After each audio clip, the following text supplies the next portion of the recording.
கர்த்தருடைய நாமம் மகிமைப்படுவதாக. நாம் ஏசாயா தீர்க்கதரிசியினுடைய புஸ்தகம் 8வது அதிகாரம் 13வது வசனத்தை நாம் வாசித்து தியானிப்போம். ஏசாயா 8:13. சேனைகளின் கர்த்தரையே பரிசுத்தம் பண்ணுங்கள், அவரே உங்கள் பயமும் அவரே உங்கள் அச்சமுமாய் இருப்பாராக. இங்கே நம்ம வாசிக்கிறோம், சேனைகளின் கர்த்தரையே பரிசுத்தம் பண்ணுங்கள் அப்படின்னா இங்கிலீஷில் எழுதியிருக்கு, if you fear God you need fear nothing else. அப்படின்னா நீ தேவனுக்கு மாத்திரம் பயந்தால் போதும், வேறு ஒன்றுக்கும் பயப்பட வேண்டியதில்லை. அநேக நேரங்களில் இப்படியெல்லாம் தேவனுடைய வார்த்தை இருந்தாலும் கூட நான் எவ்வளவுதான் தேவ பக்தியுள்ள ஜனங்களாக இருந்தாலும் கூட நம்ம அறியாமலே சில நேரங்களில் நமக்குள்ளே பயம் வந்துட முடியும். தேவனுடைய பரிசுத்தவான்களும் அதுக்கு விதிவிலக்கல்ல. ஆனால் தேவனுடைய வார்த்தையின் மேலே, அவருடைய வாக்கு தத்தங்கள் மேலே உள்ள நம்பிக்கையினால் நாம் அந்த அவிசுவாசத்தை மேற்கொள்ள வேண்டும். அவிசுவாசம் சந்தேகத்தை பிறப்பிக்கிறது, சந்தேகம் பயத்தை பிறப்பிக்கிறது, பயம் நம்ம கிறிஸ்துவுக்குள்ளே வளர முடியாதபடிக்கும் அநேக வியாதிகளுக்கும் வேதனைகளுக்கும் கூட அது காரணமாய் மாறி விடுகிறது. எனவே நாம் இந்த வார்த்தையை நாம் விசுவாசத்தோடு கூட தியானிப்போம். ஆண்டவர் சொல்கிறார், ஏசாயா தீர்க்கதரிசியினுடைய புஸ்தகம் 41வது அதிகாரம் 10வது வசனம், 10லிருந்து 14 வரைக்கும் வாசிப்போம். நீ பயப்படாதே, நான் உன்னுடனே இருக்கிறேன். திகையாதே, நான் உன் தேவன். நான் உன்னை பலப்படுத்தி உனக்கு சகாயம் பண்ணுவேன். என் நீதியின் வலது கரத்தினாலே உன்னை தாங்குவேன். இதோ உன்மேல் எரிச்சலாயிருக்கிற யாவரும் வெட்கி லச்சை அடைவார்கள். உன்னோடே வழக்காடுகிறவர்கள் நாசமாகி ஒன்றுமில்லாமற் போவார்கள். உன்னோடே போராடினவர்களை தேடியும் காணாதிருப்பாய். உன்னோடே யுத்தம் பண்ணின மனுஷர் ஒன்றுமில்லாமல் இல்பொருளாவார்கள். உன் தேவனாயிருக்கிற கர்த்தராகிய நான் உன் வலதுகையை பிடித்து, பயப்படாதே, நான் உனக்கு துணை நிற்கிறேன் என்று சொல்லுகிறேன். யாக்கோபு என்னும் பூச்சியே, இஸ்ரவேலின் சிறு கூட்டமே, பயப்படாதே, நான் உனக்கு துணை நிற்கிறேன் என்று கர்த்தரும் இஸ்ரவேலின் பரிசுத்தருமாகிய உன் மீட்பர் உரைக்கிறார். தேவன் சொல்கிறாரு, இது இஸ்ரவேல் ஜனங்களுக்கு தேவன் கொடுத்ததான ஒரு விசுவாச வார்த்தைகள். பயப்படாத, நான் உன்னோடு கூட இருக்கிறேன். அநேக தேவனுடைய பரிசுத்தவான்கள் ஆரம்பத்துலேயும் பார்க்குறோம், ஆதி ஆகமத்திலிருந்தே பார்த்தோம்னா கடைசி வரைக்கும் பயப்படுகிறவர்கள் இருக்க தான் செய்கிறாங்க. இந்த பயத்தில் 2 விதமான பயம் இருக்குது. தேவனுக்கு பயப்படுறதுலே 2 விதமான பயம் இருக்குது. ஆதாம் ஏவாள் பாவம் செஞ்சுட்டு போய் ஒளிந்து கொண்டார்கள். இது சாத்தான் கொண்டு வரக்கூடியதான அல்லது பாவத்தினால் வரக்கூடியதான ஒரு பயம். அவர்கள் தேவனுக்கு பயப்படாதனால தான் அந்த பயம் வந்தது. முதல்ல வேதத்தில் பயங்கிற வார்த்தையே அங்கே தான் நம்ம பார்க்குறோம். ஆதி ஆகமத்தில் ஆதாமே நீ எங்கே இருக்கிறான்னு தேவன் கேட்குறாரு. பாருங்கள், 10வது வசனம், 3வது அதிகாரம் 10வது வசனம் வாசிங்க. அதற்கு அவன், நான் தேவரருடைய சத்தத்தை தோட்டத்திலே கேட்டு நான் நிர்வாணியாய் இருப்பதினால் பயந்து ஒளித்து கொண்டேன் என்றான். பயந்துங்கிற வார்த்தை இப்போ தான் முதல்ல வருது. எப்போ வருது? பாவம் செஞ்சதுக்கு பின்னாடி. அப்போ தேவனுக்கு அவன் பயப்படாதனால, தேவனுடைய வார்த்தையை கை கொள்ளாதனால தான் அவன் இருதயத்தில் முதல்ல பயம் வருது. யாரும் பயமுறுத்தலை, அவனுக்குள்ளே யதார்த்தமாகவே அந்த பயம் வந்துடுது. அதான் இந்த கனியை நீ சாப்பிடும் நாளில் சாகவே சாவாயினா அதான். விசுவாசம் வரும்பொழுது தைரியம் வருகிறது. பரிசுத்த ஆவியானவர் வரும்போது தைரியமும் ஒரு பலன் வருது. ஆனால் பரிசுத்த ஆவியானவர் அல்லது விசுவாசம் நமக்குள்ளே இல்லாத பொழுது நமக்குள்ளே பயம் வருகிறது. ஸோ இந்த பயம் ஆதியில் ஆதாம்கிட்ட நம்ம வாசிக்கிறோம். வெளிப்படுத்தின விசேஷம் 21:8 வாசிக்கிறோம். பயப்படுகிறவர்கள், அங்கே பாருங்கள் 21:8, பயப்படுகிறவர்களும் அவிசுவாசிகளும், அடுத்த வரிசையை எழுதியிருக்க கடைசியில், அவர்கள் 2ஆம் மரணமாகி அக்கினியும் கந்தகும் ஏரியில கடலிலே பங்கடைவார்கள். முதல் வார்த்தை பயப்படுகிறவர்கள், அவிசுவாசிகள். அப்போ தேவனுடைய வார்த்தைக்கு பயப்படாதனால தான் அவங்க தண்டனைக்கு பயப்படுகிறார்கள் அல்லது தேவனுக்கு பயப்படுகிறார்கள். அப்படியே தவறிட்டா நேர்மையாக தேவன்கிட்ட ஒத்துக்கொண்டு, தேவனே என்னை மன்னிங்க, நான் இப்படி தவறிட்டேன் அப்படின்னு சொன்னால் அவர் பயப்பட வேண்டியதில்லை. ஏன்னா அவர் தகப்பன். நம்ம தான் 1 யோவான் 4:18 வாசிக்கிறோம். 1 யோவான் 4:18 வாசிங்க. இந்த 2மே தேவனுக்கு பயந்த ஒரு பயம்தான். ஆனால் பை ஃபியர் அன்ஹோலி, அதாவது தேவனுக்கு பயப்படணும். எப்படி பயப்படணும் அப்படின்னா, அவர் தண்டித்து விடுவார் என்று பயப்படுவது அல்ல. அவர் நம்முடைய தகப்பன். ஆனபடினால அவருடைய மனதை துக்கப்படுத்தி விடுகிறோமே என்ற அந்த ரெவரன்ஷியல் ஃபியர் அது நமக்குள்ளே இருக்கணும். அதை தான் தேவனுக்கு பயப்படணும்னு எழுதியிருக்கு. ஆனால் இங்கே எழுதியிருக்கு பாருங்கள் 18, there is a fear unholy. வாசிங்க. அன்பிலே பயமில்லை, பூரண அன்பு பயத்தை புறம்பே தள்ளும். பயமானது வேதனை உள்ளது, பயப்படுகிறவன் அன்பில் பூரணப்பட்டவன் அல்ல. பாருங்க, இந்த இடத்துல பயமானது வேதனை உள்ளது அப்படின்னு எழுதியிருக்கேன். இது எந்த பயம் அப்படின்னா, தேவன் நம்மை தண்டித்து விடுவாரோ, தேவன் நம்மை நரகத்தில் தள்ளி விடுவாரோ, தேவன் மன்னிக்க மாட்டாரோ, தேவன் நம்மை ஏற்றுக்கொள்ள மாட்டாரோ, தேவன் என்னை கைவிட்டு விடுவாரோ, இந்த மாதிரியான பயம் வந்து ஃபியர் அன்ஹோலி. இப்படி நீ பயப்படுகிறாய் என்று சொன்னால் தேவனிடத்தில் உனக்கு அன்பு இல்லை, அல்லது தேவனுடைய அன்பை நீ புரிந்து கொள்ளவில்லை. அவர் தகப்பன், அவர் அன்புள்ள தகப்பன். அவர் நம்மை தண்டிக்கிறதுக்காவா இயேசு அங்கேருந்து அனுப்புனார்? இல்லை. அவர் ஒரு காலம் நம்மை தண்டிக்கிறது அவர் நோக்கமே அல்ல. ஒரு தகப்பன் எப்படி தன்னுடைய பிள்ளையை எப்படியாவது வந்து அவர்கள் காப்பாற்றணும்னு தான் நினைப்பாங்க. அவங்க அடித்தாலும் அது அன்பினால தான் அடிக்கிறாங்க. கண்டித்தாலும் அவர் மனது நோக்கும்படி புத்தி சொன்னாலும் கூட எப்படியாவது அவளை காப்பாற்றிடணும், சரியான வழியில் நடத்தணுங்கிற நல்ல நோக்கத்தோடு கூட தான் செய்கிறாங்க. அதனால் இந்த இடத்துல பயமானது வேதனை உள்ளது. நீ பயந்தீன்னா உனக்கு என்ன வரும்? வேதனை வரும். அது எதனாலேன்னா தேவன் நம்மை தண்டித்து விடுவாரோ அந்த பயம். அதுதான் பயமானது வேதனை உள்ளது. பயப்படுகிறவன் அன்பில் பூரணப்பட்டவன் அல்ல. நீ தேவனுடைய அன்பில் நீ வளர்ந்தா, அவருடைய அன்பை நீ புரிந்து கொண்டா, நீ தேவனிடத்தில் அன்பு கூர்ந்தா நீ பயப்பட வேண்டிய அவசியமே இல்லை. பாவத்திலே விழுந்துட்டா கூட தேவனே எனக்கு மன்னிங்க. எப்படி அந்த தகப்பனிடத்தில் இளைய சகோதரன் இளையகுமாரன் வந்து நம்பிக்கையோடு கூட வந்தானோ, அதே மாதிரியான ஒரு நம்பிக்கை தேவனிடத்தில் எப்போ இருக்கும் அப்படின்னா அவருடைய அன்பை புரிந்து கொள்ளும்போது.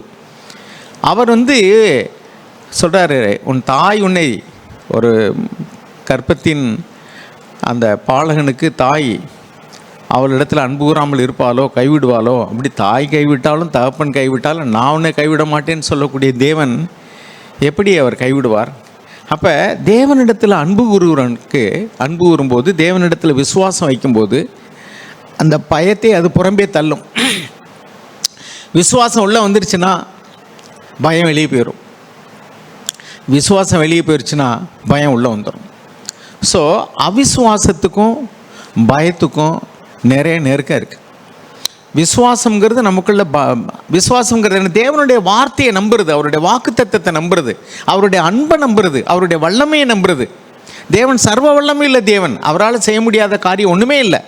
அநேக நேரங்களில் நாம் வந்து அவிசுவாசமாக இருக்கிறனால அல்லது அவரை விசுவாசிக்காதனால நம்முடைய தேவனுடைய பலத்தை வந்து, அவருடைய அற்புதம் செய்யக்கூடிய வல்லமையை வந்து நம்முடைய அவிசுவாசமானது கட்டி போடுற மாதிரி பண்ணிடுது.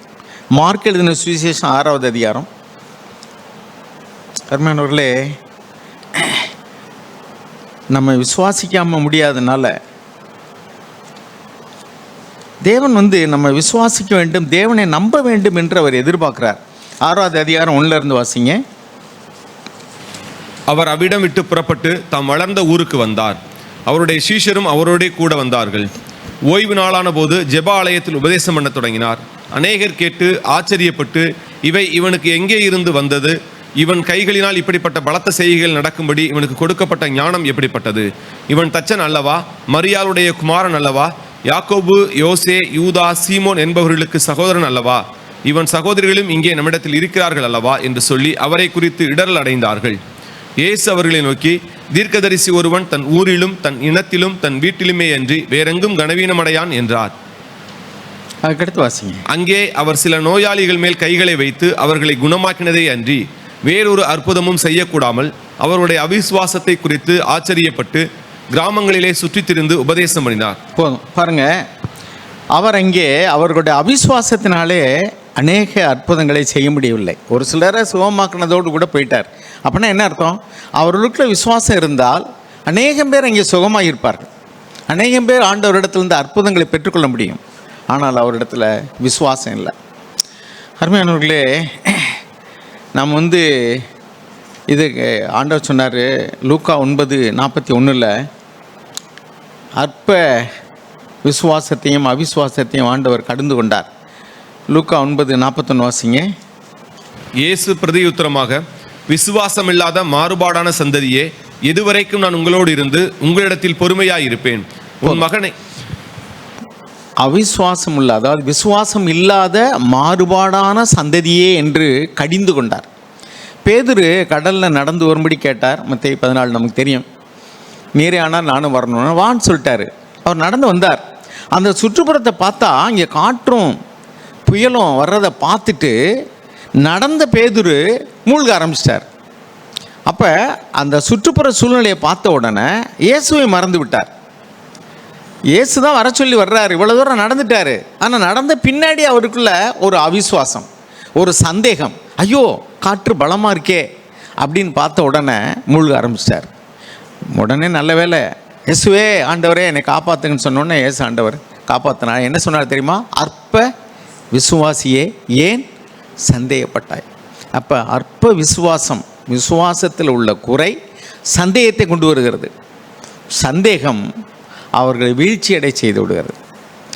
அப்போ இப்பொழுது அவர் கதறுகிறார், ஐயோ அப்படின்னு. உயிர் பயம் வருகிறது. சில பேருக்கு அந்த பயத்தினால என்னென்ன வருது அப்படின்னாக்கும், சில பேருக்கு பயத்தினாலேயே சாப்பிட முடியலை, தூங்க முடியலை.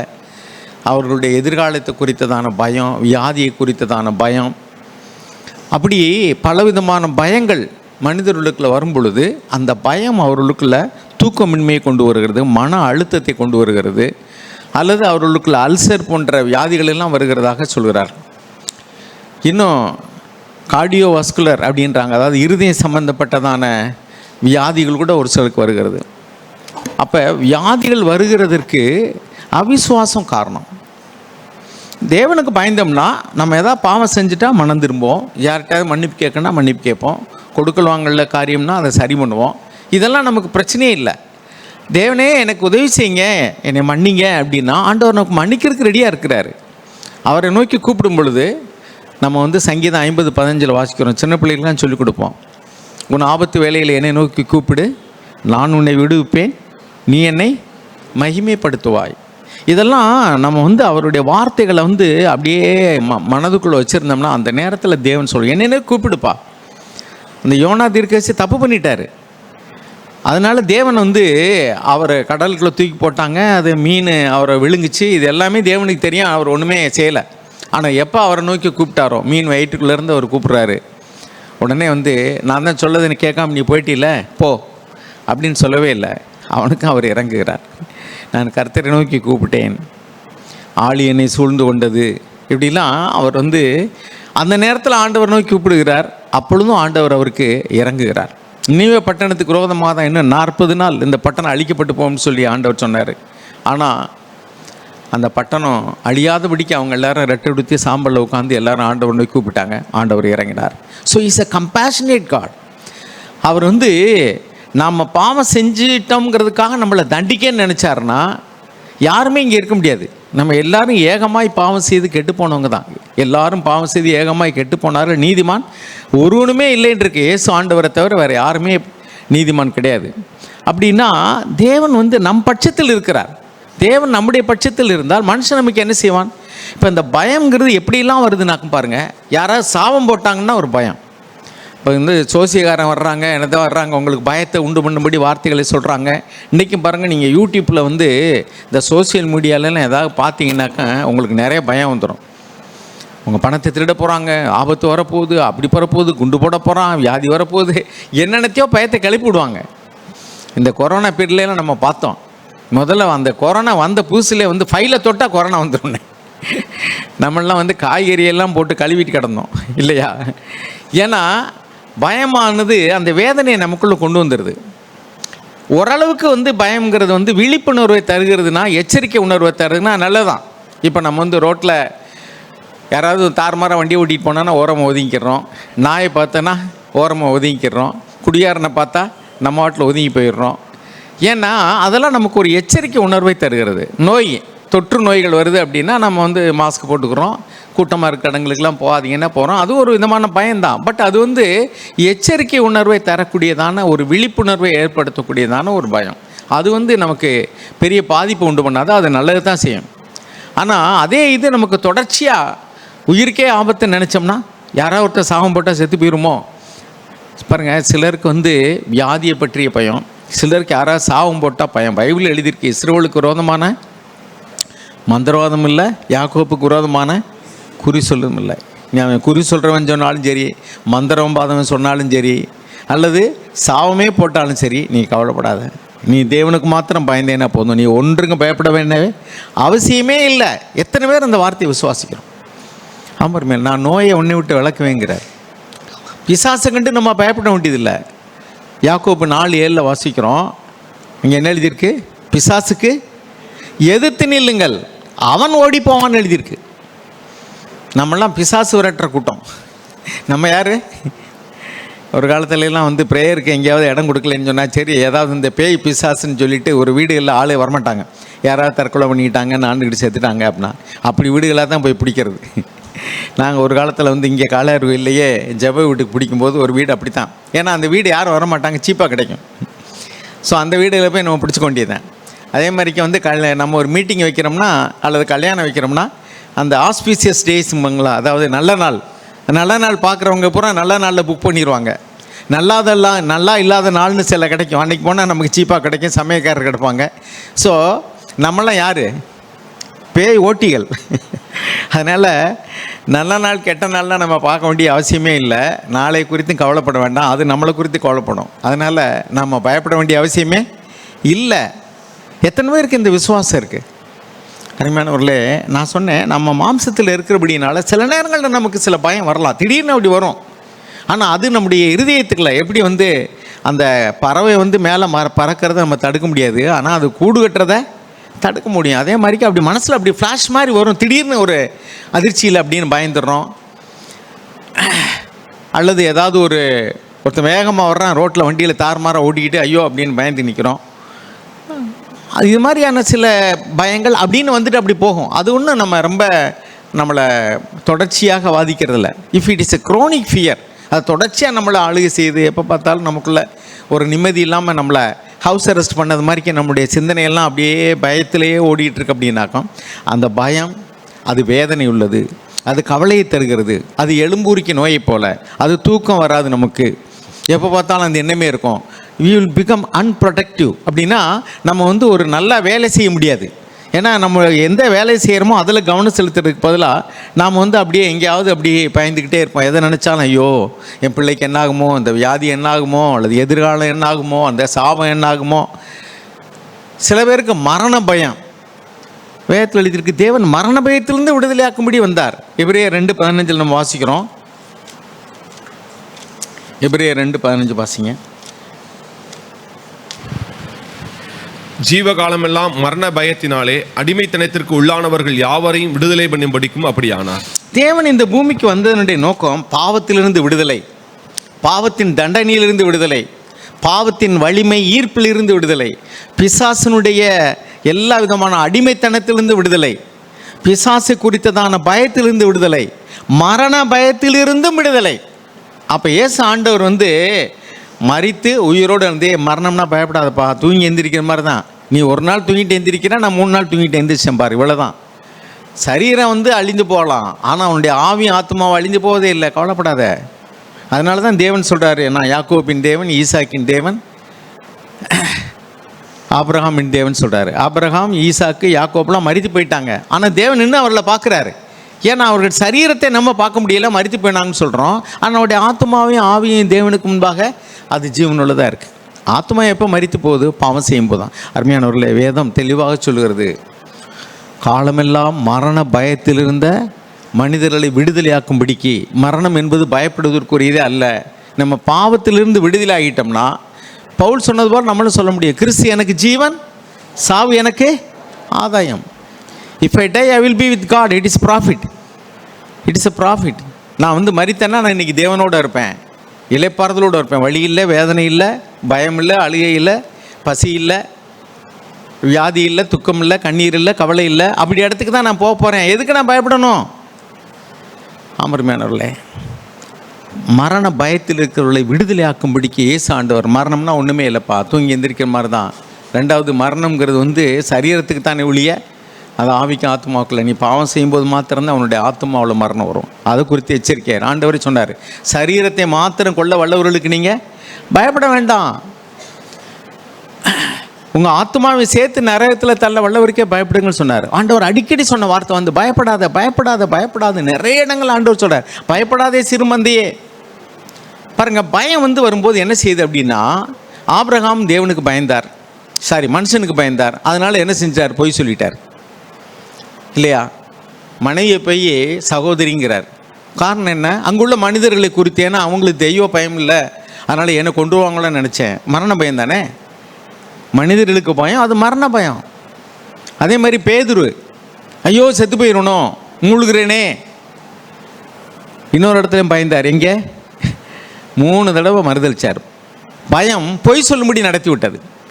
அப்போ பயத்தினால அவர்கள் வந்து காரியங்கள் செய்கிறாங்க. இன்னொரு இடத்துல பார்த்தீங்கன்னா, சவுல், சாமுவேல் சொல்கிறாரு, நான் வர்ற வரைக்கும் காத்திருந்தேன். இவர் வந்து எல்லா இராணுவ சேனையெல்லாம் கலைஞ்சு போயிட்டுருக்காங்க, யுத்தத்துக்கு அங்கே பிலிப்பியர்கள் வந்துக்கிட்டு இருக்காங்க, பெலிஸ்தர்கள் வந்துக்கிட்டு இருக்காங்க. உடனே என்ன செய்கிறாருன்னா, ஆசாரியன் செலுத்த வேண்டியதை பலியை வந்து இவர் செலுத்துகிறார். காரணம் என்ன? நான் மனுஷருக்கு பயந்ததுனால அப்படி செஞ்சேங்கிறார். ஸோ மனுஷர்களுக்கு பயப்படக்கூடிய பயம் கண்ணியை வருவிக்கும்னு எழுதியிருக்கு. நீதிமொழிகள் 29:25 வாசிங்க. நீதிமொழிகள் 29:25. மனுஷர்களுக்கு பயப்படுகிறதுனால நம்ம பொய் சொல்லிடுறோம், கண்ணியில் விழுந்துடுறோம். இயேசுவையே மறுதளித்தார். மனுஷனுக்கு பயப்படும் பயம் கண்ணியை வருவிக்கும், கர்த்தரை நம்புகிறவனோ உயர்ந்த அடைக்கலத்திலே வைக்கப்படுவான். பாருங்க, மனுஷருக்கு பயப்படக்கூடிய பயம் கண்ணியை வருவிக்கும். அப்படின்னா வலையில் சிக்கிறது மாதிரி நீ சிக்கிடுவ. கர்த்தருக்கு பயப்படுதலோ,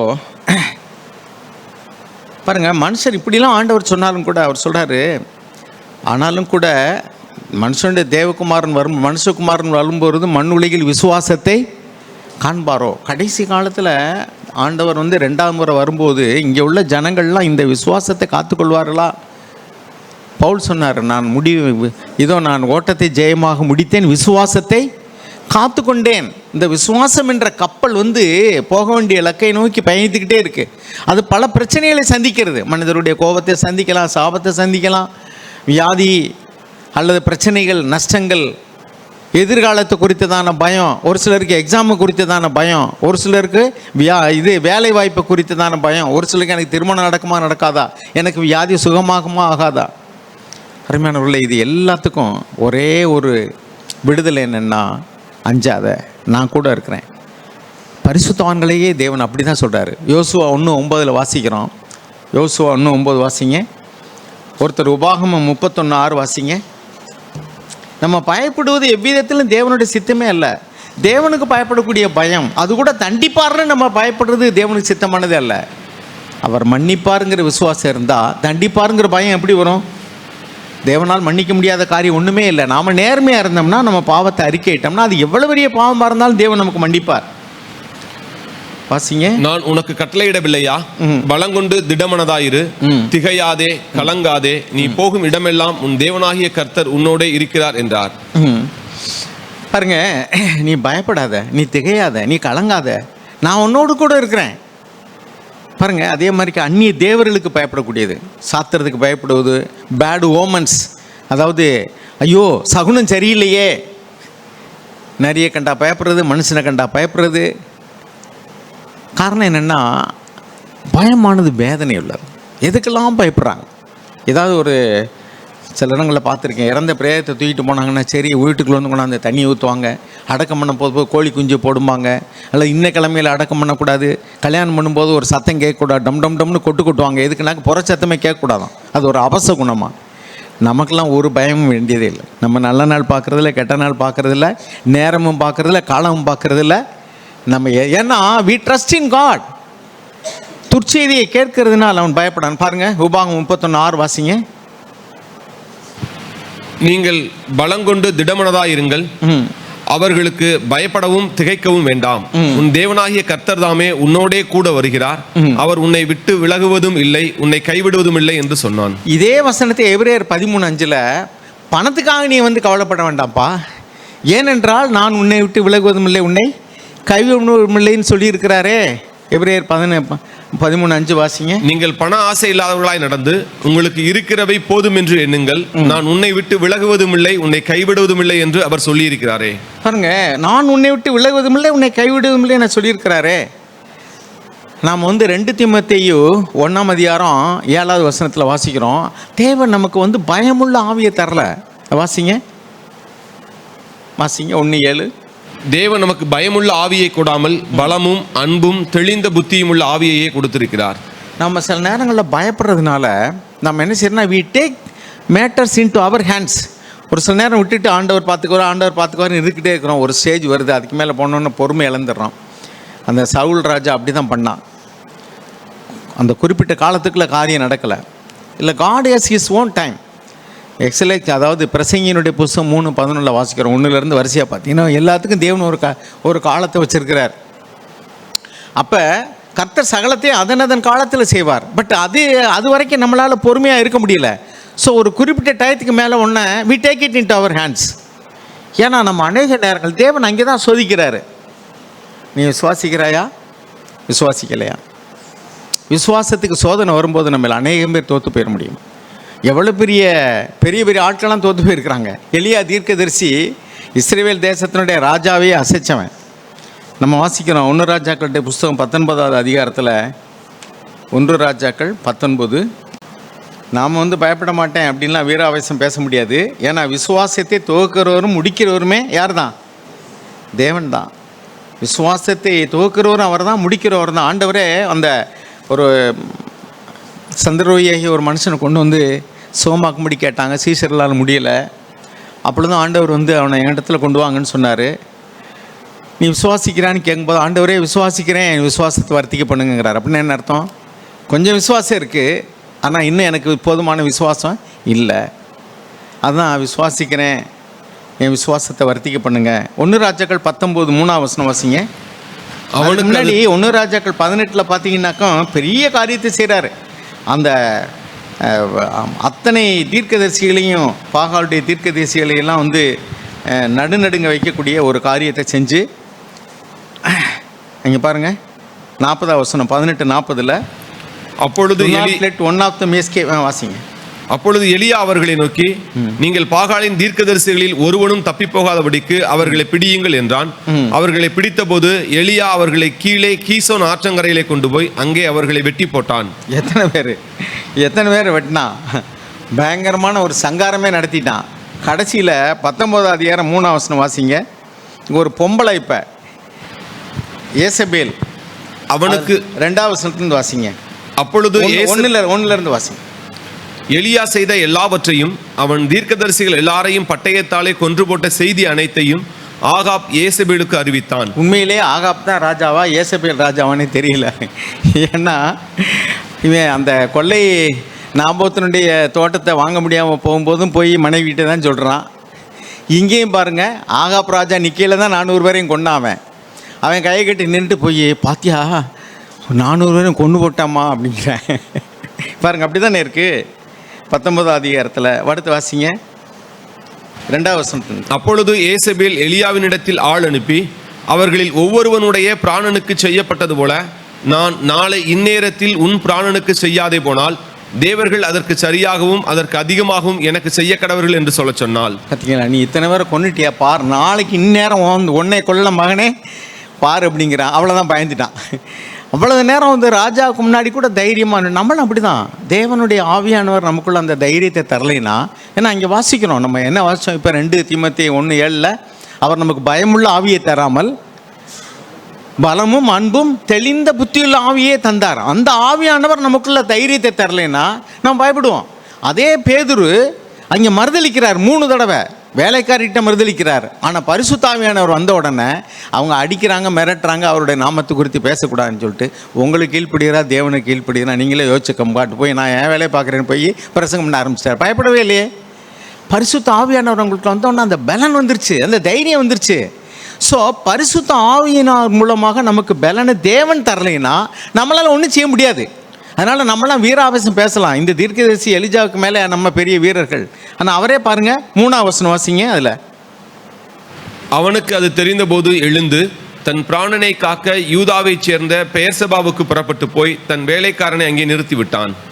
and he was afraid and arose ran for his life ன்னு போட்டிருக்கு இங்கிலீஷில். பிராணனை காக்க அப்படின்னா he was afraid என்ன அர்த்தம்? அவன் பயந்து போய் தன்னுடைய உயிரை அவள் வாங்கிடுவாளோ? தேவன் வந்து அனுமதிக்காமல் எப்படி வாங்க முடியும்? இவ்வளோ நேரம் இருந்த தைரியம் அவர்கிட்ட இல்லை. ஸோ இது எல்லாம் வந்து நம்மளுடைய உயரம் என்னங்கன்னு காமிக்கிறதுக்கு தேவன் சில நேரம் அதை அனுமதிக்கிறார். மனிதர்களை அச்சுறுத்தும்படிக்கு, அல்லது பிரச்சனைகள் வரும்படி, யாராவது சாபம் போடும்படிக்கு, அல்லது யாராவது வியாதியை பற்றிய பயம் வரும் பொழுது நமக்குள்ளே வந்து உன் விசுவாசனுடைய அளவு என்ன அதை நமக்கு காட்டும்படிக்கு, ஆண்டவரே நான் பலகீனன். நான் இவ்வளோ வார்த்தையை கேட்ட முன்னாடி இவர் சொன்னார், மோசே இதுக்கு முன்னாடினாலும் சரி, இவ்வளோ தூரம் நீங்கள் எங்கிட்ட கேட்ட முன்னாடி அது எனக்குள்ளே என்ன இல்லை, நான் இன்னும் அதாவது திக்கு வாயும் மந்த நாவும் உள்ளவனாக தான் இருக்கிறேன். வேறு யாராவது அனுப்புங்க, என்னால் முடியாது. அப்படிதான் அந்த என்னால் முடியாதுங்கிற ஸ்டேஜுக்கு வர்ற வரைக்கும் தேவன் காத்திருக்கிறார். என்னால் முடியாது. அநேக நேரங்களில் நம்ம ஆவியில் பலன் கொண்டு நான் செய்கிறோம்னு நினைக்கிறோம். ஆனால் உண்மையிலே ஆவியில் பலன் இல்லை. நம்ம எப்படி இருக்கோம் தெரியுமா? நம்முடைய புத்தியை, அறிவை, அனுபவத்தை சார்ந்து we trust in our soul is power. நம்முடைய புத்தியை நம்புகிறோம், அனுபவத்தை நம்புகிறோம், அறிவை நம்புகிறோம், நம்முடைய கிளவர்னஸை நம்புகிறோம். காரியத்தை செஞ்சுட்டு வந்து நம்ம ஆவியானவரை நம்பி செய்கிறோம்னு நினைக்கிறோன்னோ, அந்த காரியம் ஒன்றும் முடியாமல் போகும்போது தான் நான் இப்போ ஆவியானவரை நம்பி செய்யலை, ஆண்டவரே என்னால் முடியாது. ஏன்னா நம்ம அறகுறையாக நம்ம ஏதாவது ஒரு முடிவு எடுத்துகிட்டு we take matters into our hands. நம்முடைய கையில் காரியத்தை எடுத்துக்கிறோம், நம்மளாவே செய்கிறோம்.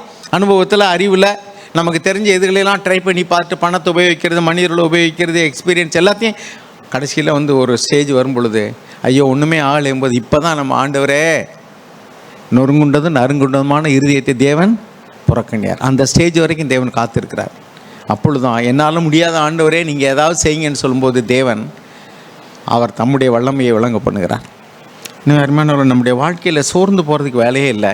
அநேக நேரங்களில் நம்முடைய நிலைமை தேவன் காட்டும்படிக்கு கொஞ்சம் காலதாமதம் பண்ணலாம். அப்பொழுது தான் நம்முடைய உண்மையான நிலைமை, நம்முடைய பலகீனம் நமக்கு தெரியுது. அப்பொழுது நம்ம சரண்டராகி ஆண்டவருக்கு முன்னாடி, ஆண்டவரே என்னால் முடியாது, உங்களால் எல்லாம் முடியும், ஐ ட்ரஸ்ட் இன் யூ.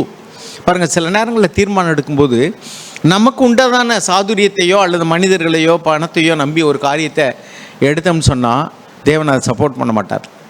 ஆனால் தேவனை சார்ந்து ஒன்றுமே இல்லாத பொழுது நீங்கள் செஞ்சீங்கன்னா கூட, நீங்கள் மனிதர்களை எதிர்க்கும் போது கூட பாருங்கள், 1 சாமுவேல் 14ஆம் அதிகாரத்தில் ஒரு வசனத்தை வாசிங்க.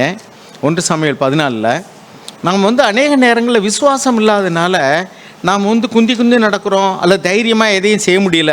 ஆனால் விசுவாசம் உள்ளவர்களை தேவன் கணம் பண்ணி இருக்கிறார். அவருடைய விசுவாசத்தை தேவன் கணம் பண்ணி அவர்களை குறித்ததான பயத்தை எதிரியினுடைய முகாமில் உண்டு பண்ணுகிறார். பாருங்கள், நமக்கு எதிராக பெரிய கூட்டம் கூட வரலாம். நம்ம சில நேரங்களில் பயந்து போயிருப்போம், ஐயோ என்ன ஆக போதோன்னு. தேவனை வந்து நம் பட்சத்தில் இருந்தார்னா அவர் என்ன செய்வார்? குளவியலை அனுப்பி கூட ஜனங்களை பயமுறுத்தி இருக்கிறார். அவருடைய எதிரியாக வந்தவங்களுடைய இருதயம் வந்து அந்த ராகாப் சொல்லுவாங்கள்ல, வேவு பார்க்க வந்தவங்கள்ட்ட எரிகோ பட்டணத்தில் எல்லாருடைய இருதயம் கலங்கி போயிருக்கு. எப்படி இருக்கு? கலங்கி போயிருக்கு.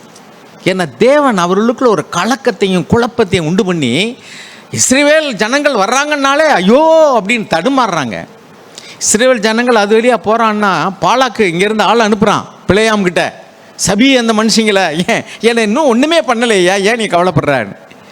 அச்சம், பயம், நம்மை பற்றி அச்சத்தை தேவன் நமக்கு பகைக்கிறவர்களிடத்தில் உண்டாக்க தேவனால் முடியும். இது பழைய ஏற்பாடு. இப்பொழுது பிசாசுக்கிட்டே பயத்தை உண்டு பண்ணிட்டார். இயேசுன்னு சொன்னோம்னா அவனே பயந்து நடுங்குகிறான். அதான் ஆண்டவர் சொல்கிறாரு, நீ என் நாமத்தினால எதிர்த்து நில்லு, அவன் என்ன செய்வான்? ஓடி போவான். இப்போ பிசாசுக்கு பயந்த காலம் போய் இப்போ நம்ம தேவனுக்கு பயந்து வாழ்ந்தோம்னா, விசுவாசமாக இருந்தோம்னா, பிசாசை நம்மளை கண்டு பயப்படக்கூடிய ஒரு வாழ்க்கைக்குள்ள தேவன் நம்மை நடத்துகிறார். Don't fear Satan. சாத்தானுக்கு பயப்பட வேண்டாம், சாபத்துக்கு பயப்பட வேண்டாம், மனிதர்களுக்கு பயப்பட வேண்டாம், மரணத்துக்கு பயப்பட வேண்டாம், எதிர்காலத்துக்கு பயப்பட வேண்டாம். To not fear about tomorrow. உலகத்தில் உள்ள மனிதர்கள் பயப்படுறாங்க. மத்தேயு 6:25-34 வாசிங்க. மத்தேயு 6:25-34. இங்கே வருவோம், நான் மறந்துட்டேன், மறுபடியும் இங்கே வருவோம், அதை வாசிங்க. மத்தேயு 6. ஆகையால் எண்ணத்தை உண்போம் எண்ணத்தை குடிப்போம் என்று உங்கள் ஜீவனுக்காகவும் எண்ணத்தை உடுப்போம் என்று உங்கள் சரீரத்துக்காகவும் கவலைப்படாதிருங்கள் என்று உங்களுக்கு சொல்லுகிறேன். ஆகாரத்தை பார்க்கலும் ஜீவனும் உடையை பார்க்கலும் சரீரமும் விசேஷித்தவை அல்லவா? ஆகாயத்து பட்சிகள். ஆகையால் நாளைக்காக கவலைப்படாதிருங்கள், நாளைய தினம் தன்னுடையவைகளுக்காக கவலைப்படும். நாளைய தினம் பிசாசுக்காக கவலைப்படாதிருங்கள், பிசாசு உங்களை குறித்து கவலைப்படும். நாளைக்காக நீங்கள் கவலைப்பட வேண்டாம், நாளைய தினம் தன்னுடைய குறித்து கவலைப்படும். ஏன்னா தேவன் அதுக்கு கட்டளையிட்டு இருக்கார், அந்தந்த நாளுக்கு அதன் இது செய்ய வேண்டியது செய்யணுன்ட்டு. எனவே தேவன் நம் பட்சத்தில் இருந்தால் மனிதன் நமக்கு என்ன செய்வான்? 1 சாமுவேல் 14 வாசிங்களேன். 1 சாமுவேல் 14 அதில் 6 வாசிங்களேன். அதாவது விசுவாசத்தில் தேவன் எவ்வளோ சந்தோஷப்படுறாரு தெரியுமா? ஒரு மனுஷன் தேவன் பேரில் நம்பிக்கை வச்சு ஒரு காரியத்தை செய்யும்போது அதில் ரொம்ப தேவன் சந்தோஷப்படுறார். சப்போர்ட்டிங். தேவன் மண்ணுலகில் விசுவாசத்தை காண்பாரோ, அதான் அவருடைய ஏக்கமெல்லாம். வாசிங்க 14:6-7 வாசிங்க. யோனத்தான் தன் ஆயுததாரியாகிய வாலிபனை நோக்கி, விருத்த சேதனம் இல்லாதவர்களுடைய அந்த தானியத்திற்கு போகும் வா, ஒருவேளை கர்த்தர் நமக்காக ஒரு காரியம் செய்வார். பெலிஸ்தியர்களுக்கும் அந்த இஸ்ரவேலர்களுக்கும் அடிக்கடி யுத்தம் நடந்துக்கிட்டே இருக்கு. அப்போ இஸ்ரவேலருடைய இராணுவம்லாம் ஒரு பக்கம், இன்னொரு பக்கம் நமக்கு தெரியும். முதல்ல கோலியாத்தை எப்படி கவங்களை வச்சு ஜெயிச்சார். அவருக்கு ஈட்டியும் இல்லையும் வச்சு ஜெயிக்கிற தேவன் அல்ல. அவருக்கு வல்லவனுக்கு புல்லும் ஆயுதம் பார்க்க தாவீதோடு தேவன் இருந்தார். அதனால் இஸ்ரவேலினுடைய சேனைகளின் தேவனாய கர்த்தருடைய சேனையை நிந்திக்கிறதுக்கு நீ ஏமாத்திரம் அப்படின்னு சொல்லிட்டு, நான் அவருடைய நாமத்தினால் வரேன்னார். அந்த நாமத்தில் அவ்வளோ நம்பிக்கையாக இருந்தார். தேவன் ஒரு பெரிய அஜானுபாகுவாக இருக்கக்கூடிய பெரிய யுத்த வீரன், ஒரு ஜெயண்ட்டு கோலியாத்து, ஒரே ஒரு கவங்கல், கற்பனைக்கே எட்டாத ஒரு காரியம். விசுவாசம் எவ்வளோ பெருது பார்த்தீங்களா? நான் கர்த்தருடைய நாமத்தினால் வருகிறேன்னு போனால் ஒரே ஒரு காட்டா பெல்ட்டு, அதில் ஒரு கல், அவ்வளோதான். ஒரே கல் ஒரே அடி, ஒரே கல் ஒரே அடி தான். பொத்துன்னு விழுந்துட்டான். எவ்வளோ பெரிய காரியம் பாருங்கள். அவன் வாழையே உருவி அவனையே வெட்டுறான். அந்த விசுவாசம் அது எவ்வளோ தைரியத்தை தருகிறது. தேவன் பேரில் உள்ள விசுவாசத்தில் அவ்வளோ தைரியம், ஒரு பலன். இல்லாட்டா ஒரு கொசு மாதிரிக்காமன் நாய் மாதிரி பார் ஒன்று என்ன பண்ண போகிறோங்கிறான். சின்ன பையன் மாதிரிக்க எல்லா இஸ்ரவேலின் சேனையெல்லாம் பயந்து போயிருக்கேன், அவன் அவ்வளோ தைரியமாக போகிறேன். அப்போ விசுவாசம் நமக்குள்ள தைரியத்தை தருகிறது, பயமெல்லாம் ஓடி போகுது. அங்கே வாசிங்க 1 சாமுவேல் 14 அதுக்கடுத்து 7ஆம் வசனம். அப்பொழுது அவன் ஆயுததாரி அவனை பார்த்து, உம்முடைய 14:6 வாசிச்சிட்டிங்களா? Perhaps the Lord will work for us. ஒருவேளை கர்த்தர் நமக்காக ஒரு காரியம் செய்வார். அநேகம் பேரை கொண்டாகிலும் கொஞ்சம் பேரை கொண்டாகிலும் ரட்சிக்க கர்த்தருக்கு தடையில்லை என்றான். அப்பொழுது அவன் ஆயுததாரி அவனை பார்த்து, உம்முடைய இருதயத்தில் இருக்கிறபடி எல்லாம் செய்யும், அப்படியே போம், இதோ உம்முடைய மனதுக்கு ஏற்றபடி நானும் உம்மோடைய கூட வருகிறேன் என்றான். இப்படி ஆட்கள் தான் இன்னைக்கு வேணும். சில பேர் பார்த்தீங்கன்னா, ஒருத்தர் விசுவாசமாக போனால் இன்னொருத்தர் காலை பிடிச்சி வர மாதிரி. ஸோ அதனால தான் அந்த யுத்தத்துக்கு போகும்போதெல்லாம் எவனா புதுசாக கல்யாணம் பண்ணியிருந்தா, ஏதாவது பயப்படுகிறவன் இருந்தா, அவிசுவாசி நம்மளாம் போய் சொல்லியிருப்பான் அப்படின்னு சொல்லிட்டு 32,000 பேர் போன இடத்துல 300 பேர் மட்டும் செலக்ட் பண்ணார். அவங்க விழிப்பாக இருக்கணும், அதே சமயத்தில் கவலைப்படக்கூடாது, பயப்படக்கூடாது. அவங்களாம் அவங்கள நடுங்க வச்சு பின்மாற வச்சுருவாங்க. ஸோ கொஞ்சம் பேர் போதும், ரொம்ப பேர்லாம் வேண்டி இல்லை. அடுத்து வாசிங்க 12 வாசிங்க. தானேயும் இருக்கிற மனுஷர் யோனத்தானையும் அவன் ஆயுதாரியும் பார்த்து, எங்களிடத்துக்கு ஏறி வாருங்கள், உங்களுக்கு புத்தி கற்பிப்போம் என்றார்கள். அதாவது இவன் சொல்லிட்டு போகிறான், இப்படி அவங்க சொன்னாங்கன்னா நம்ம போயிடுவோம், தேவன் அவனை நம்ம பட்சத்தில் ஒப்பு கொடுத்தாருன்னு இவங்களுக்குள்ள ஒரு அடையாள இது வச்சுக்கிட்டாங்க. இதுதான் தேவனுக்கு அடையாளம்னா அதே மாதிரி சொல்கிறாங்க, போயிட்டான். அப்படின்னு என்ன அர்த்தம்? தேவன் சொல்கிறார் அப்படின்னா இறங்கிற வேண்டியதான். எனக்கு இந்த காரியங்கள்லாம், இந்த கான்ஃபரன்ஸ் நடத்திலாம் தேவன் நிறைய அந்த மாதிரி விசுவாசத்தை கொடுத்துருக்காரு. தேவன் சொல்லிட்டாருன்னா உங்கள்கிட்ட என்ன இருக்கலாம் பார்க்காத. If God's work is done in God's way, he will never lack God support. தேவனுடைய சப்போர்ட் இல்லாமல் போகவே போகாது. ஆனால் தேவன் சொல்கிறாருன்னு மட்டும் தெரிஞ்சுக்க. உன் இருதயத்தில் துணிகரத்தில் ஒன்று செஞ்சுட்டு தேவன் கைவிட்டார்னு சொல்லக்கூடாது. உங்களுக்குள்ள ஒரு சரியான ஒரு ஊர்ஜிதம் வந்துருச்சு ஆவியில், தேவன் தான் சொல்கிறாருன்னு பாருங்கள். இவனுக்குள்ள தேவன் சொன்னார், உறுதிப்படுத்திட்டு பாருங்கள். இங்கே வாங்கன்னு சொன்னாங்கன்னா தேவன் என்னை அது தேவன் நம்மளை போக சொல்கிறாருன்னு அடையாளம்ப்பான்னு இவங்க 2 பேரும் பேசிக்கிறாங்க. பேசிட்டு அவன் சொல்லிட்டான், கம்ம வாங்க பார்ப்போம் அப்படின்னா போனாங்க. என்ன நடந்து பாருங்கள். அதுக்கடுத்து 12 இல்லை 13 வாசிங்க. இப்போ யோனத்தான் தன் கைகளாலும் தன் கால்களாலும் தவழ்ந்து ஏறினான், அவன் ஆயுததாரி அவன் பின்னாலே ஏறினான். அப்பொழுது அவர்கள் யோனத்தானுக்கு முன்பாக மடிந்து விழுந்தார்கள். அவன் ஆயுததாரியும் அவன் பின்னாலே வெட்டி கொண்டே போனான். யோனத்தானும் அவன் ஆயுததாரியும் மரத்தை விட்டுறாங்களா? அவங்க 2 பேர் தான் ஆணுவ சேனையில் இங்கே இருக்கு. இவங்க 2 பேர் பின்னாடி வெட்டிக்கிட்டே போனாங்கிறான். என்ன மரத்தை சொதக்கு வெட்டுறதா? ஆளை வெட்டுறான். அப்படி 2 பேர் தான். அடுத்து வாசிங்க. யோனத்தானும் அவன் ஆயுததாரியும் அடித்த அந்த முந்தின அடியிலே ஏறக்குறை 20 பேர் அரையேர் நிலமான விசாலத்திலே விழுந்தார்கள். அப்பொழுது பாளையத்திலும் வெளியிலும் சகல ஜனங்களிலும் பயங்கரம் உண்டாகி, தானியம் இருந்தவர்களும் கொள்ளையிட போன தண்டில் உள்ளவர்களும் கூட திகில் அடைந்தார்கள். பூமியும் அதிர்ந்தது, அது தேவனால் உண்டான பயங்கரமாய் இருந்தது. திகில் அடைந்தார்கள். யாரு? எதிரியினுடைய சைடில் திகில், பயம். அது தேவனால் உண்டு பண்ண முடியும். 2 பேர் தான் போயிருக்கான். இந்த 2 பேரை பார்த்துட்டு அவங்களும் பயந்து நடுங்கி போயிருக்கிறாங்க. பயந்து நடுங்கி போயிருந்தா நான் இதில் சொல்லுவாங்க, வீரன் வந்து யுத்தத்தில் சாகுறான், கோழை வந்து யுத்தத்துக்கு போக முன்னாடியே செத்துடுறான். அவன் வந்து உயிரை விடுறது அங்கே யுத்த களத்தில், அவன் போகும்போதே செத்து போய் தான் போவான். சரீரம் தான் போய்கிட்டு இருக்க, மனசில் செத்து போய் தான் போயிடுவான் கோழை அவன். ஆனால் வீரன் வந்து தைரியமாக போவான். ஒருவேளை யுத்தத்தில் சாகலாம், அவன் மனசில் தைரியத்தோடு போவான். இதுதாங்க விசுவாசங்கிறது. விசுவாசங்க என்னென்னா, அவன் விசுவாசத்தோடு போனான், அவங்களுடைய இருதயத்தில் ஒரு பயம், நடுக்கம். 16 வசனம், பென்யமீன் நாட்டில் உள்ள கிபியாவிலே சவுலுக்கு இருந்த ஜாமக்காரர் பார்த்து, இதோ அந்த ஏராளமான கூட்டம் கலைந்து ஒருவர் மேல் ஒருவர் விழுகிறதை கண்டார்கள். அப்பொழுது சவுல் தன்னோட கூட இருக்கிற ஜனங்களை நோக்கி, நம்மிடத்திலிருந்து போனவர்கள் யார் என்று இலக்கம் பாருங்கள் என்றான். அவர்கள் இலக்கம் பார்க்கிற போது இதோ யோனத்தானும் அவன் ஆயுததாரியும் அங்கே இல்லை என்று கண்டார்கள். அப்பொழுது சவுல் அகியாவை நோக்கி, தேவனுடைய பெட்டியை கொண்டு வா என்றான். தேவனுடைய பெட்டி அந்நாட்களில் அங்கே என்னன்னா அவருடைய இருதயத்தில் ஒரு நடுக்கம். யாத்ராம 23வது அதிகாரம் 25 வாசிங்க. இதெல்லாம் எதுக்கு சொல்ல வரேன்னா, நீங்கள் மனுஷர்களை குறித்து பயப்படுறீங்களா? உங்களுக்கு பயப்படும்படி தேவன் அவங்களுடைய இருதயத்தில் வந்து நடுக்கத்தை உண்டு பண்ணுவாருங்க. தேவன் மாத்திரம் நம்ம பட்சத்தில் இருந்தார். நான் தான் ஆண்டவர் தேவன் சாக்கு அடிக்கடி சொல்லுவார், நீங்கள் எல்லாம் 0 தான், ஆனால் உங்களுக்கு முன்னாடி 1 மட்டும் இருந்துச்சுனாக்கும் இட் இஸ் மோர் வேல்யூபிள். 5 0 இருக்குனாக்கும் 5 0 தான். ஆனால் ஏசு தேவன் கூட இருந்தாருன்னா அவ்வளோ பலசாலியில் மாறிடுவீங்க. Believe, trust in God. தேவன் பேர் நம்பிக்கையாரு, விசுவாசமாயிரு.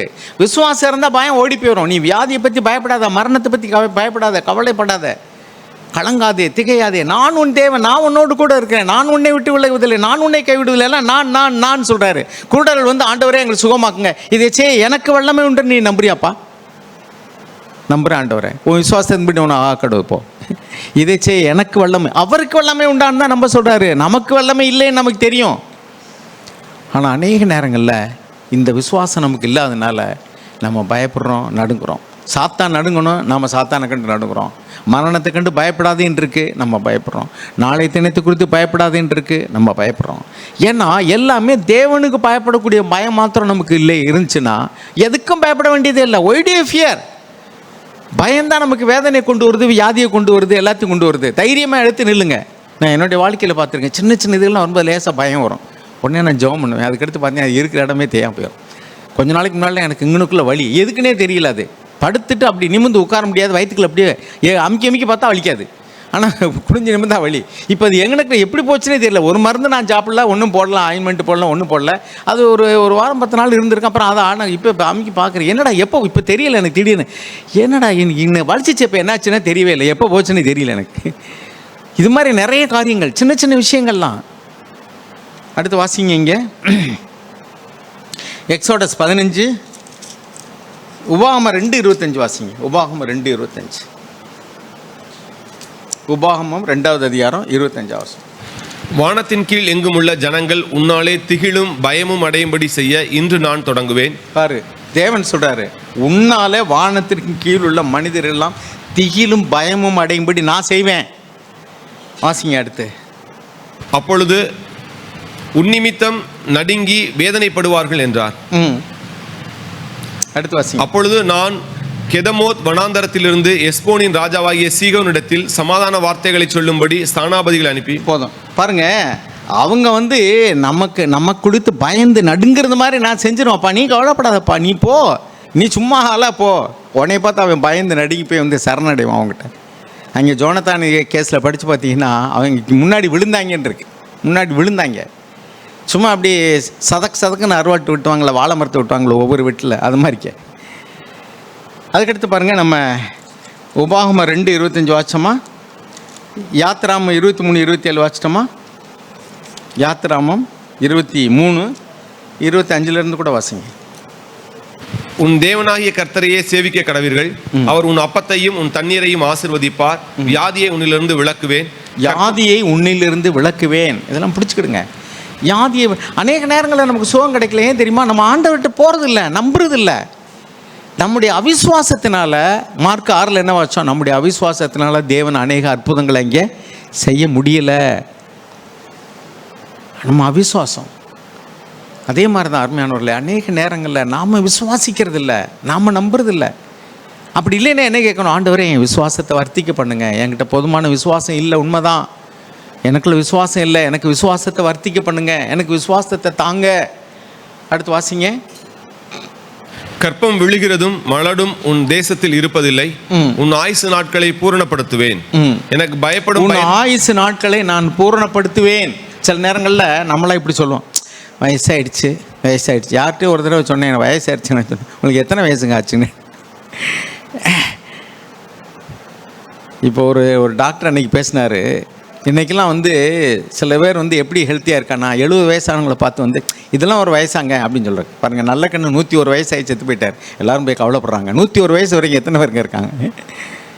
இப்போல்லாம் 94, 95, 101. கடவுள் இல்லைன்னு சொல்லக்கூடிய தலைவர்கள் கூட 94க்கு மேலேலாம் வளர்ந்துருக்காங்க. தேவன் என்னோடு கூட இருக்கிறாங்க. நமக்கு வயசாயிருச்சு.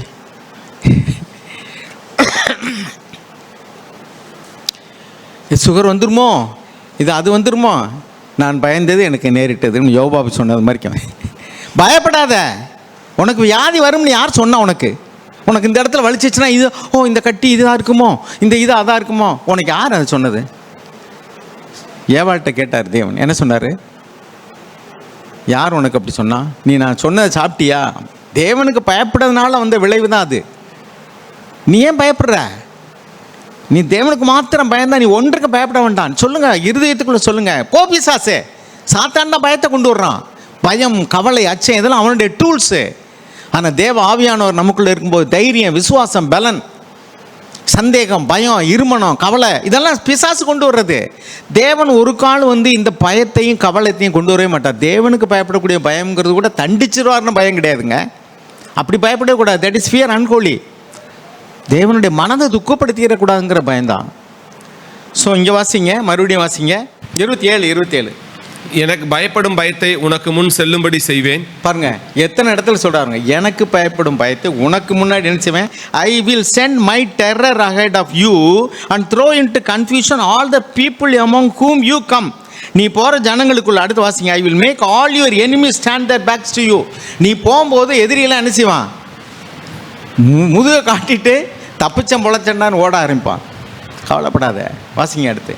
நீ செல்லும் இடமெங்கும் உள்ள ஜனங்கள் எல்லாரையும் கலங்கடித்து உன் சத்துருக்கள் எல்லாரையும் முதுகு காட்ட பண்ணுவேன். அப்புறம் இன்னொன்று பாருங்க 28. உன் முகத்திற்கு முன்னின்று ஏவியரையும் கானானியரையும் ஏத்தியரையும் துரத்திவிட குளவிகளை உனக்கு முன்னே அனுப்புவேன். எதை அனுப்புறாரு? அவர் சேனை என்னென்னலாம்? குளவி அவருடைய சேனை, வெட்டுக்கிளி அவருடைய சேனை, புயலும், அப்புறம் என்ன பனிக்கட்டி மலை, என்ன மலை அது? கல்மலை. தேவனால் கூடாத காரியம் ஒன்றுமே இல்லை. If God be for us who can be against us? இந்த விசுவாசத்தை தேவன் நமக்குள்ள வர்த்திக்க போன அருமையானவர்களே. எனவே நாம் அதாவது 2 ராஜாக்கள் 6:16 அந்த இவர் சொல்லுவார், எலிசா இருப்பார்.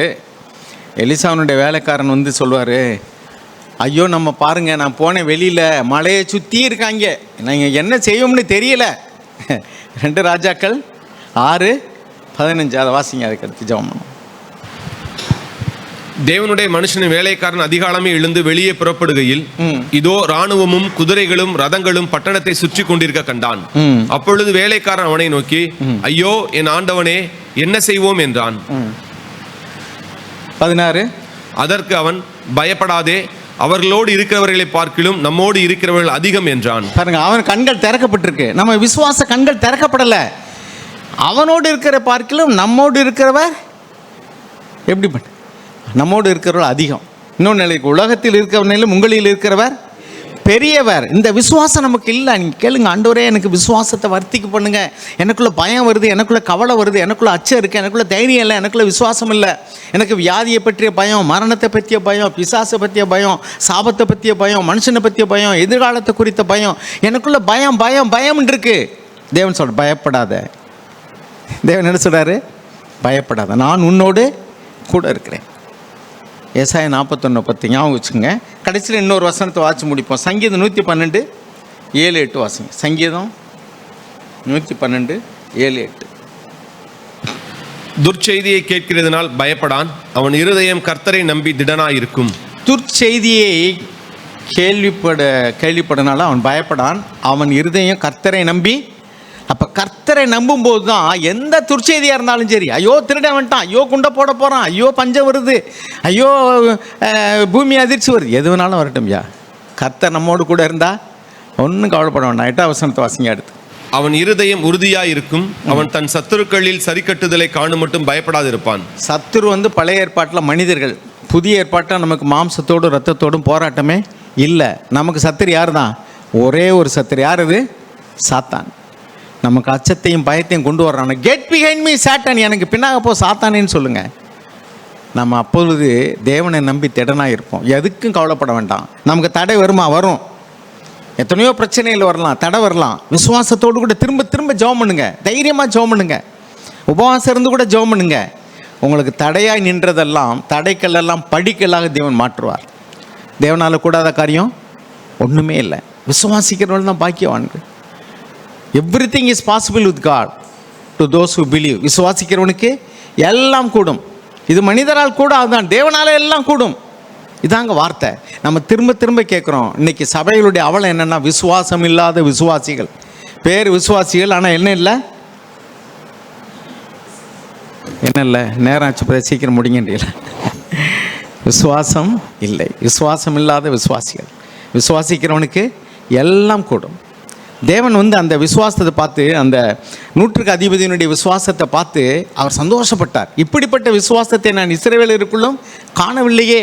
அந்த கானானிய ஸ்திரியை பார்த்து, ஸ்திரியே உன் விசுவாசம் பெரிது, உன் விசுவாசத்தின்படியே உனக்கு ஆக கடவுது. விசுவாசத்தை பார்த்து தேவன் சந்தோஷப்படுறாரு. விசுவாசம் இல்லாத பொழுது அவர் வருத்தப்படுகிறார். எது வரைக்கும் நான் உங்களோடு கூட இருப்பேன்? விசுவாசம் இல்லாத சந்ததியே. நம்மளை பார்த்து தேவன் அப்படி சொல்லக்கூடாது. ஆண்டவரே, எங்களுக்குள்ள கொஞ்சம் விசுவாசம் இருக்குது, நீங்கள் எப்படியாவது அதை வர்த்திக்க பண்ணுங்கள், நாங்கள் எதற்கும் பயப்படாமல் ஒருவருக்கு மாத்திரம் பயந்து வாழ உதவி செய்யுன்னு சொல்லுவோம். God bless you all. நாம் தைரியம் அடைவதற்கு இயேசுவின் நாமம். உலகத்தில் இருக்கிறவனிலும் எனக்குள் இருக்கிற ஆண்டவர் பெரியவர் என்ற அந்த விசுவாசம் நமக்குள்ளே வரும்போது நம்மளை எறியாமல் ஒரு தைரியத்தை அந்த வார்த்தை நமக்குள்ளே உருவாக்குது, தைரியத்தை கொடுக்கிறது. தேவனுடைய வார்த்தையினால தான் நாம் மேற்கொள்ள முடியும் பயத்தை. தேவ ஆவியானவர் அந்த சூழ்நிலையில் வார்த்தைகளை தருவார். அப்பொழுது வார்த்தையை, கோலியாத்தை தாவீது அந்த ஒரு கல், ஒரே ஒரு கல், அதாவது நாம் தேவனுடைய பிள்ளைகள், பிரியமானவர்களே, தேவனுடைய வார்த்தையை விசுவாசிக்கும்படி, தேவனுடைய வார்த்தையை சார்ந்து கொள்ளும்படி தேவன் விரும்புகிறார். தேவனுடைய வார்த்தையை விசுவாசித்து நாம் பயத்தை, பிசாசானவன் கொண்டு வருகிற கவலை, சோர்வு எதுவாக இருந்தாலும் ஆண்டவருடைய வார்த்தையை தான் நாம் அதிகமாக சார்ந்து கொள்ள வேண்டும். நாம் கேட்ட வார்த்தைகள் எல்லாமே நம்முடைய விசுவாசத்தை தூண்டிவிடும்படி தேவன் இன்னைக்கு நம்மோடு கூட பேசியிருக்கிறார். ஒரு வார்த்தையை நான் மத்தேயு 10வது அதிகாரத்தில், இந்த முழு வேதத்திலையும் நான் அதிகமாய் நேசிக்கிற ஒரு வார்த்தை, அதாவது பயம், கவலை, சோர்வு அல்லது ஏதாவது ஒரு பிரச்சனை அப்படியே நான் எதிர்கொள்ளும் பொழுது என்னை அதிகமாய் உற்சாகப்படுத்தின ஒரு வார்த்தை, ஆசீர்வதித்து என்னை வழி நடத்துகிற வார்த்தை. ஏன்னா நான் அதிகமாக ஒரு பயம், கவலை, சோர்வு, நான் கடந்த காலங்களில் அதிகமாக நான் பாதிக்கப்பட்டிருக்கிறேன். அப்படிப்பட்ட நேரங்களில் தேவன் என்னை நேரடியாய் சரியான நேரங்களில் பேசின வார்த்தை 10வது அதிகாரம் 30வது வசனம்.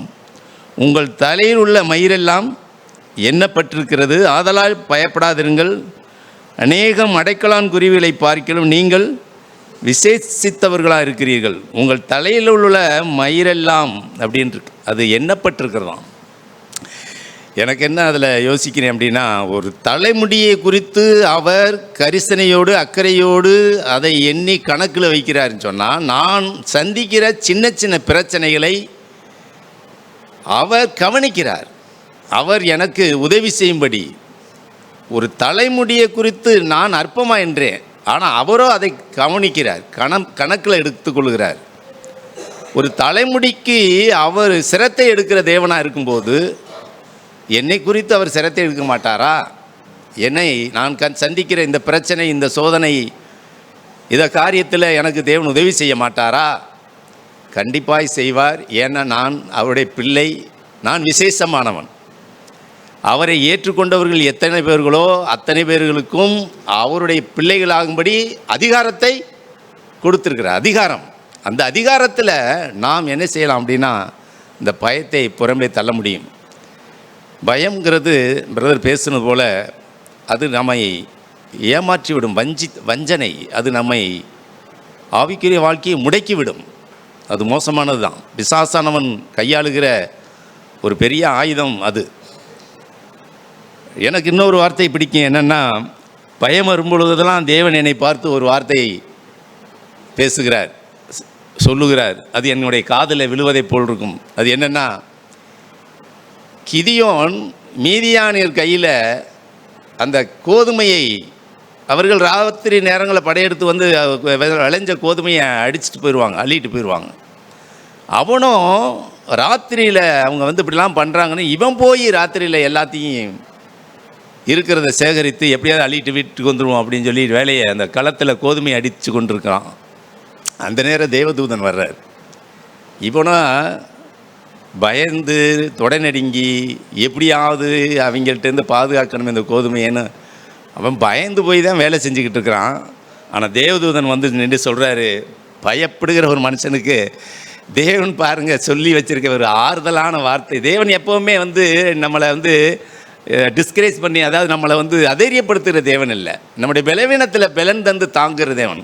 அவன் பலவீனனாய் அவன் வந்து பயந்து போய் நிற்கிறான். அவனை பார்த்து சொல்கிறாரு, பராக்கிரமசாலி அப்படின்றார். அந்த வார்த்தைக்கும் அவனுக்கும் சம்மந்தமே இல்லை. அவனை தொடநடுங்கி போய் நின்று வேலை செஞ்சுக்கிட்டு இருக்கான். என்ன ஆகுமோ ஏதாகுமோ, எப்போ வருவாங்களோ, என்ன தள்ளிட்டு போவாங்களோ, என்ன நடக்குமோ தெரியலேன்னு அவன் கலங்கிக்கிட்டு இருக்கிறான். ஆண்டவர் வந்து நின்றுக்கிட்ட தேவதூதன் வந்து நின்று, நீ பராக்கிரமசாலி என்னவனே, அது என்னது நானா அப்படின்றது அவனுக்கு அது என்னை அதிகமாக உற்சாகப்படுத்தும் அந்த வார்த்தை. அப்போ அவன் சொல்கிறான், அங்கே பாருங்கள், தேவன் எங்களோடு இருந்தால் ஏன் எங்களுக்கு இப்போ நடக்கணும்? எங்கள் முன்னோர்களுக்கு தேவன் அற்புதங்களை அதிசயங்கள்லாம் செய்தாரேன்னு அந்த விசுவாசம் அவனுக்கு லேசாக துளிர் விடுது. கடுகள விசுவாசம் இருந்தால் போதுங்க. எங்கள் தேவன் எங்கள் முற்பிதாக்களுக்கு அற்புதங்கள்லாம் செய்திருக்கிறார், ஆனால் இப்போ எங்களுக்கு இல்லையே. அப்போ செய்திருக்கிறாருன்னு நீ நம்புகிறாயில்ல, போதும், இந்த பலத்தோடு போ, நீ ஜெயிச்சிட்டான். செய்கிறாருன்னு நினைக்கிறா இல்லைப்பா, அனுப்புகிறவன் நான் அல்லவா, இந்த பலத்தோடு போ, நடக்கும் காரியம். அப்படியே போய் ஒரு மனுஷனை விரட்டி அடித்தது மாதிரி அந்த கூட்டத்தை போகிற விரட்டி அடிச்சுட்டு ஜெயிச்சுட்டு வந்துடுறார். பிரியமானவர்களே, நம்முடைய தேவன் கடுகள விசுவாசம் நமக்கு எவ்வளவோ நன்மைகளை செய்திருக்கிறார். நான் நினைக்கிறேன், கோலியாத்தை தாவீது ஜெயிப்பதற்கு, அவனை கொல்லுவதற்கு அவனுடைய இருதயத்தில் அவ்வளோ பெரிய தைரியம் எப்படி வந்தது அப்படின்னா, அவன் ஏற்கனவே கரடியையும் சிங்கத்தையும் கொன்றேன்னு சொல்லி அறிக்கை செய்கிறான் பாருங்கள். நன்றி சொல்கிறான் தேவனுக்கு. நான் ஏற்கனவே உன்னை செஞ்சுருக்கிறேன், தேவன் எனக்கு உதவி செஞ்சுருக்கிறார் இல்லையா, இப்போ இவனையும் அது மாதிரி போட்டு தள்ளிடலாம், வேறு பிரச்சனையே இல்லை, அவ்வளோதான். ஏற்கனவே அதைத்தான் நான் சொல்கிறேன், நன்றி சொல்லி பழகிக்கிறணும். நமக்கு எவ்வளவோ நன்மைகளை தேவன் செஞ்சுருக்கிறார். நம்ம நன்றி சொல்லி பாருங்களேன். வியாதியாக, வருத்தமாக, சோதனை, எந்த கவலை வரும், ஆண்டவருக்கு நன்றி சொல்லி பாருங்கள். எத்தனையோ நன்மையில செய்திருக்கிறார். அவருடைய பிள்ளையாக ஏற்றுக்கொண்டிருக்கிறார், சபையில் வைத்திருக்கிறார், எவ்வளவோ நம்மளை தாங்குகிறார், நம்மளை வழி நடத்துகிறார். நன்றி உணர்வு இல்லாததுனால தாங்க பயமும் அவிசுவாசம் உள்ள வருது. நன்றி உணர்வில் தேவனோடு இருந்தோம்னா பயம் புறம்பே தள்ளிடும். உள்ளத்தில் தேவ அன்பு, தேவ ஆவியானவர் நமக்குள்ளே இருந்து நடத்திக்கிட்டே இருப்பார். நம்ம நன்றி கெட்டவங்களாக மாறும்போது பயம் உள்ளே வருது. அதுதான் பிரச்சனை. ஆக நன்றி உணர்வோடு கூட தேவனை நாம் சார்ந்து கொள்வோம், தேவனுடைய வார்த்தையை சார்ந்து கொள்வோம். தேவனுடைய வார்த்தையில் வல்லமை இருக்குது, அதை அப்படியே விசுவாசிப்போம். இந்த 2 வார்த்தை என்னை அதிகமாக என் வாழ்க்கையில், உலகத்தில் இருக்கிறவனிலும் எனக்குள்ள இருக்கிற கர்த்தர் பெரியவர், என் தலைமுடி விழுந்தாலும் அவர் எண்ணி இருக்கிறார். இன்னொரு வார்த்தை 3, இன்னொன்று என்னென்னா பராக்கிரமசாலியே அப்படிங்கிற ஒரு வார்த்தை. அது எனக்கு இன்னும் வரைச்சு அதை வாசிக்கும் போதெல்லாம் ஒரு சிரிப்பு வரும். ஆனால் பின்னாடி தேவன் என்னை எவ்வளவாய் தைரியப்படுத்துகிறார், உற்சாகப்படுத்துகிறார். நம்ம பார்த்தோம்னா ஒரு பலவீனனை பார்த்தா பலவீனன்னு சொல்லுவோம், நோயாளியை பார்த்து அவனுக்கு நோய் இருக்குன்னு சொல்லுவோம், பயப்படுகிறவனை பார்த்தா அவன் பயப்படுறான்னு சொல்லுவான். ஆனால் தேவன் அப்படி இல்லைங்க, பயப்படுவனுங்களை பார்த்து பராக்கிரமசாலி அப்படி, அவனுக்கு அவ்வளோதான். அது அப்படியே உற்சாகமாக எந்திரிக்கிறான், போகிறான், யுத்தம் பண்ணுறான், ஜெயிக்கிறான். ஆக பிரியமானவர்களை, தேவனுடைய வார்த்தை வல்லமையில் தான் இருக்குது. தேவன் நம்பட்சத்தில் தான் இருக்கிறார். நாம் யாருக்கும் பயப்பட வேண்டிய அவசியம் இல்லை. பயம் வருது, சூழ்நிலை சோதனை வரும்போது, பிறகு சொன்னது மாதிரி சின்ன சின்ன காரியங்களை நம்ம எதிர்கொள்ளும் போது வருது. அது மனபயம். மனதில் அப்பப்போ திடுக்குன்னு ஏதாவது ஒன்று வரும். அதை நம்ம பயப்பட வேண்டியதில்லை. பவுலே சொல்கிறார், உள்ளுக்குள் பயங்களும் வெளியில் எங்களுக்கு போராட்டங்களும் இருந்தது. ஏதாவது நடக்குமோன்னு அவருக்குள்ள உள்ள ஒரு பயம் இருக்குது. ஆனால் என்னை பலப்படுத்துகிற கிறிஸ்துனால எல்லாவற்றையும் செய்ய எனக்கு தைரியம் இருக்குது, பலன் இருக்குன்னு அப்படியே தூக்கி போட்டு போயிட்டார். அதாவது இன்னொரு காரியம் சொல்ல விரும்புகிறேன். கவலை பயம் வரும்போது அதை நம்ம என்ன செய்யணும், தியானிக்கக்கூடாது, அதை அப்படியே யோசிக்கக்கூடாது. இவனை இவன் அது யார், திமிர்வாதக்காரன் கிடக்கும்போது ஆண்டவர் அவனை என்ன சொல்லுவார்னா, உன் படுக்கையை எடுத்துக்கொண்டு நட, படுக்க அந்த இடத்துல கிடக்காது, எந்திரி, முதல்ல எந்திரி. அதான் தேவன் விரும்புகிறது. நம்ம அந்த கவலை பயத்தையே நினச்சிக்கிட்டு இன்னும் ஏதாவது இந்த வியாதி, இவங்க பேசுனது, இவங்க சொன்னது, ஐயோ அப்படியே அதையே நினைச்சோம்னா அதான் பிரச்சனை. உன் படுக்கையை எடுத்துக்கொண்டு நடந்துடும், அந்த இடத்துல விட்டு எந்திரிச்சிடணும். இயற்கையாகவே நான் சொல்கிறேன் கேளுங்க. சேரில் உட்காந்துருந்தாலும் படுத்திருந்தாலும் சரி, அல்லது ஏதோ ஒரு வேலையை செஞ்சுருக்கோம், உங்கள் பயம் கவலை வந்து அந்த வேலையை போட்டுட்டு கூட நீங்கள் எந்திரிச்சிருங்க. என்னை பலப்படுத்துகிற தேவன் இருக்க, உலகத்தில் இருக்கிற கர்த்தர், உலகத்தில் இருக்கிறவனு எனக்குள்ள கர்த்தர் பெரியவர். ஏதோ வார்த்தையை, ஆண்டோடைய வார்த்தையை விசுவாசத்தில் அறிக்கை செஞ்சு எந்திரிக்கும் போது பிசாசானவன் அங்கே நம்மை விட்டு ஓடிப்போவான். பிசாசுக்கு எதிர்த்து நில்லுங்கள். அப்பொழுது, எப்பொழுது, அப்பொழுது, நாளைக்கு இல்லை, அந்த நிமிஷம். ஆகவே தேவன் நம்பட்சத்தில் இருக்கிறார்.